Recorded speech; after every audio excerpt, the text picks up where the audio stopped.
+2 കഴിഞ്ഞിട്ട് ഒരുപക്ഷെ മെഡിക്കൽ കോഴ്സുകൾ കിട്ടാത്തവർ, അതുപോലെ തന്നെ നഴ്സിങ്ങിനും കിട്ടാത്തവർ അന്വേഷിക്കുന്ന ഒരുപാട് പാരാമെഡിക്കൽ കോഴ്സുകൾ ഉണ്ട്. അതിൽ പലരും ചോദിക്കുന്നത് ഏതാണ് ഏറ്റവും മികച്ച പാരാമെഡിക്കൽ കോഴ്സ് എന്നാണ്. LBS വഴിയാണല്ലോ അഡ്മിഷൻ.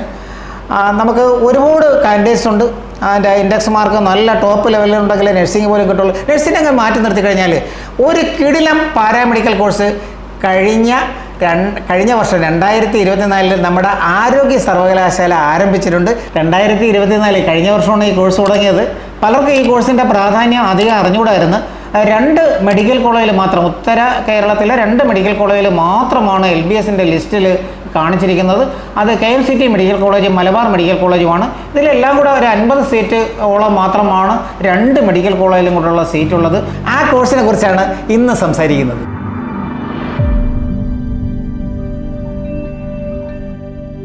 മെഡിക്കൽ ബയോകെമിസ്ട്രിയാണ് കേട്ടോ.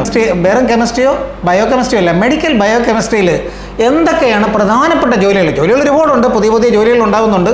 അതിൽ ഒന്ന് clinical biochemist, biomedical scientist, assistant scientist ആയിട്ടായിരിക്കും ഡിഗ്രി കഴിഞ്ഞവർ കയറുന്നത്. Clinical research assistant, medical lab supervisor, medical lab ടെക്നീഷ്യനായിട്ടും കയറുന്നവരുണ്ട്. Clinical lab officer, clinical lab സൂപ്പർവൈസറും ആകാം. അതുപോലെ തന്നെ ടോക്സിക്കോളജിസ്റ്റ്, ചില ആഡ് ഓൺ കോഴ്സുകളൊക്കെ പഠിച്ചു കഴിഞ്ഞാൽ ടോക്സിക്കോളജിസ്റ്റ് ആകാം. ഇവരെല്ലാം ഫാർമ കമ്പനിയിലും അതുപോലെ തന്നെ ഇവരെ സാന്നിധ്യം വളരെ അത്യന്താപേക്ഷിതമാണ്. ഇനിയും ഒരുപാട് കരിയേഴ്സ് ഇപ്പം ജനറേറ്റ് ചെയ്തുകൊണ്ടിരിക്കുകയാണ്.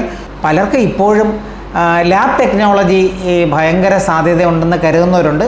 ലാബ് ടെക്നോളജിയുടെ സാധ്യത ഉണ്ടെന്നുള്ളത് ശരിയാണെങ്കിലും അതിലിപ്പോഴും നേരത്തെ 50 പേരിരിക്കുന്ന അല്ലെങ്കിൽ 20 പേരിരിക്കുന്ന ലാബിൽ ഇപ്പോൾ അതിൻ്റെ പകുതി പേര് പോലുണ്ട്. അത്രമാത്രം AI ജനറേറ്റഡ് ആണ് ഇപ്പോഴത്തെ ലാബ് എന്നുള്ളത് മനസ്സിലാക്കണം. സോ റിസർച്ച് ഓറിയൻറ്റഡ് ആയിട്ടുള്ള ക്ലിനിക്കൽ ലാബിൽ ഒരുപാട് സാധ്യത ഉള്ള ഒരു കോഴ്സാണ് മെഡിക്കൽ ബയോകെമിസ്റ്റിൻ്റെ ജോലി. MSc ധാരാളം ബ്രാഞ്ചുകളിലേക്ക് പോകാൻ കഴിയുന്ന അപൂർവം കോഴ്സുകളിൽ ഒന്നാണ്. പല ബയോസയൻസ് കോഴ്സുകൾക്കും MScക്ക് പോകാം. പക്ഷേ ഇവർക്ക് കൂടുതൽ അതിൽ ഇൻവോൾവ് ചെയ്യാം. ഇവർ കൂടുതൽ സ്മാർട്ടാകാം. ഇവരുടെ കോഴ്സുകൾക്ക് തന്നെ ഇവർ നല്ല എക്സലൻ്റ് ആകാൻ പറ്റുന്ന കോഴ്സാണ് ഈ മെഡിക്കൽ ബയോകെമിസ്ട്രി. അത് കഴിഞ്ഞാൽ മെഡിക്കൽ ബയോകെമിസ്ട്രിയിൽ തന്നെ എയിംസ് പോലുള്ള സ്ഥാപനങ്ങളിൽ, ജിപ്മർ പോലുള്ള സ്ഥാപനങ്ങളിൽ, post graduate institute of medical science and research Chandigarh, Vellore Christian medical college, Savitha medical college ഇതുപോലുള്ള സ്ഥലങ്ങളിലെല്ലാം തന്നെ MScക്ക് ഇതിന് MSc കോഴ്സുണ്ട്. അത് കഴിഞ്ഞ് തുടർന്ന് ഏത് സർവകലാശാലയിലും വിദേശത്ത് നിങ്ങൾക്ക് റിസർച്ച് ചെയ്യാൻ കഴിയും. അടുത്തത് മെഡിക്കൽ മൈക്രോബയോളജി. നമുക്കറിയാവുന്ന മെഡിക്കൽ മൈക്രോബയോളജി കുറച്ച് സ്ഥലങ്ങളിൽ മാത്രമാണ് ഉള്ളത്. മിക്കവാറും മെഡിക്കൽ കോളേജ് കൂടെ ഉള്ള സ്ഥാപനങ്ങളായിരിക്കും നടത്തുന്നത്. ജനറൽ മൈക്രോബയോളജിയിൽ പോകാം, ബയോകെമിസ്ട്രി പോകാം, വൈറോളജിക്ക് പോകാം. എത്ര പേർക്ക് നാഷണൽ വൈറോളജി ഇൻസ്റ്റിറ്റ്യൂട്ട് പൂനെയിൽ പോകാം. അതുപോലെ തന്നെ വൈറോളജി ഉള്ള വളരെ അപൂർവം ചില സ്ഥാപനങ്ങളിൽ നിങ്ങൾക്ക് സാവിത്രിബായി ഫുലെ യൂണിവേഴ്സിറ്റിയിൽ വൈറോളജി MSc ഉണ്ട്, നിങ്ങൾക്ക് അവിടെ പോകാം. അത് കഴിഞ്ഞിട്ട് റിസർച്ച് ചെയ്യാം. ഇമ്മ്യൂണോളജി വളരെ കുറച്ച് യൂണിവേഴ്സിറ്റികളിൽ ഇമ്മ്യൂണോളജി കോഴ്സിന് പോകാം. അതിനുശേഷം അതിൻ്റെ നാഷണൽ ഇൻസ്റ്റിറ്റ്യൂട്ടിൽ റിസർച്ച് ചെയ്യാം. ബിഗ് ഡേറ്റ ബയോളജി എന്നുള്ള ഒരു കോഴ്സ് വന്നിട്ടുണ്ട്. Big data biology, bio informatics അതും കൂടെ ഉൾപ്പെടുത്തണം. അതുപോലെ ജിനോമിക്സ്, ജെനറ്റിക്സിൻ്റെ മറ്റൊരു പേരാണ് ജിനോമിക്സ്. സെൻട്രൽ യൂണിവേഴ്സിറ്റി കാസർഗോഡ്, നമ്മളെ കേരളത്തിലെ യൂണിവേഴ്സിറ്റിയിൽ ജിനോമിക്സ് ഉണ്ട്. അതുപോലെ തന്നെ ഭാരതീയർ യൂണിവേഴ്സിറ്റി കോയമ്പത്തൂർ ജെനറ്റിക്സിന് MSc ഉണ്ട്. തുടർന്ന് റിസർച്ച് ചെയ്യാം. ICMRൻ്റെ സ്കോളർഷിപ്പ് ഒരുപക്ഷെ നിങ്ങൾക്ക് ലഭിച്ചേക്കും, മിടുക്കുകയോ ആണെങ്കിൽ. പിന്നെ ക്ലിനിക്കൽ റിസർച്ച്, അത് പലർക്കും അറിയാത്ത ഒരു MSc ആണ് ക്ലിനിക്കൽ റിസർച്ച്. ഫാർമസ്യൂട്ടിക്കൽ മേഖലയിലെ ഗവേഷണത്തിന് ഏറ്റവും അത്യന്താപേക്ഷിതമായ ഒരു ജോലിയാണ് ക്ലിനിക്കൽ റിസർച്ചിൻ്റെ ജോലി. അതിനും ടാറ്റ മെമ്മോറിയൽ ഹോസ്പിറ്റൽ പോലുള്ള സ്ഥലങ്ങൾക്ക് MSc ക്ലിനിക്കൽ റിസർച്ച് ഉണ്ട്. മറ്റ് ചില ഇൻസ്റ്റിറ്റ്യൂട്ടിലുണ്ട്. മാസ്റ്റർ ഓഫ് പബ്ലിക് ഹെൽത്ത്, നമുക്ക് അധികം അറിയാത്തൊരു കോഴ്സാണെങ്കിൽ നമ്മുടെ തിരുവനന്തപുരത്ത് ശ്രീത്രയിൽ ആ കോഴ്സുണ്ട്. അത് ക്ലിനിക്കലും നോൺ ക്ലിനിക്കലുമായിട്ടുള്ള കോഴ്സുകളുണ്ട്. അപ്പം മാസ്റ്റർ ഓഫ് പബ്ലിക് ഹെൽത്തിലെ നാഷണൽ ഇൻസ്റ്റിറ്റ്യൂട്ട് ഉണ്ട്.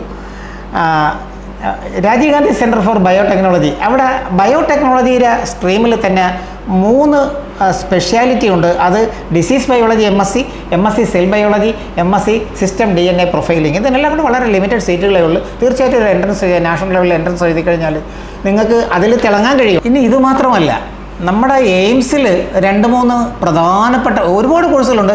പ്രധാനപ്പെട്ട കോഴ്സുകൾ മെഡിക്കൽ ബയോകെമിസ്ട്രിക്കാർക്ക് എടുക്കാൻ പറ്റുന്ന കോഴ്സുണ്ട്. അതിൽ ഒന്ന് reproductive biology and clinical embryology എന്നുള്ളൊരു കോഴ്സാണ്.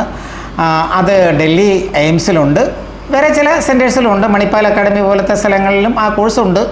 അതുപോലെ തന്നെ ട്രാൻസ്ലേഷണൽ മെഡിസിൻ എന്നുള്ള ഒരു കോഴ്സ് കൂടി ഇപ്പോൾ വന്നിട്ടുണ്ട്.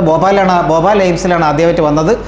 ഇനി ഉള്ള ഒരു പ്രധാനപ്പെട്ട മേഖല, ലോകത്ത് മുഴുവനും ഈ അടുത്ത കാലത്താണ് അതിനെക്കുറിച്ച് അറിഞ്ഞത്, അതിനെക്കുറിച്ച് ഡെവലപ്പ് ചെയ്തിരിക്കുന്ന ഒരു പ്രധാനപ്പെട്ട MS അല്ലെങ്കിൽ MSc കോഴ്സ് വിദേശത്ത് ഓസ്ട്രേലിയയിൽ, ന്യൂസിലാൻഡിൽ, UK, USA, അയർലൻഡിൽ, കാനഡയിൽ, ഇംഗ്ലീഷ് സ്പീക്കിംഗ് കൺട്രീസിലും അതുപോലെ യൂറോപ്യൻ രാജ്യങ്ങളിലും മുഴുവനും. അപ്പോൾ ജർമ്മനിയിൽ പോകണമെങ്കിലും നിങ്ങൾക്ക് പോസ്റ്റ് ഗ്രാജുവേഷന് ജർമ്മൻ ലാംഗ്വേജിൻ്റെ ആവശ്യം അധികം വരത്തില്ല. ജർമ്മൻ ഉള്ളത് നല്ലതാണ്.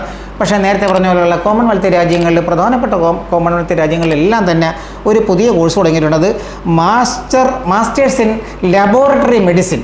നമ്മളെ ലബോറട്ടറി ടെക്നോളജി എന്ന് പറയുന്നതിൻ്റെ വേറൊരു രൂപമാണ്, പക്ഷേ സിലബസൊക്കെ ഒരുപാട് അഡ്വാൻസ്ഡ് ആണ്. Masters in laboratory medicine. ഇത് ഓസ്ട്രേലിയയിലെ പ്രധാനപ്പെട്ട യൂണിവേഴ്സിറ്റികളിൽ റോയൽ മെൽബൺ യൂണിവേഴ്സിറ്റി ആവട്ടെ, സിഡ്നി യൂണിവേഴ്സിറ്റി ആവട്ടെ, മൊണാഷ് യൂണിവേഴ്സിറ്റി ആവട്ടെ, അഡലേഡ് യൂണിവേഴ്സിറ്റി ആവട്ടെ, അതുപോലെ യൂണിവേഴ്സിറ്റി ഓഫ് ടാസ്മേനിയ യൂണിവേഴ്സിറ്റിയിലൊക്കെ കിട്ടാൻ വളരെ എളുപ്പമാണെന്ന് കൂടി പോയവർ പറയുന്നുണ്ട്.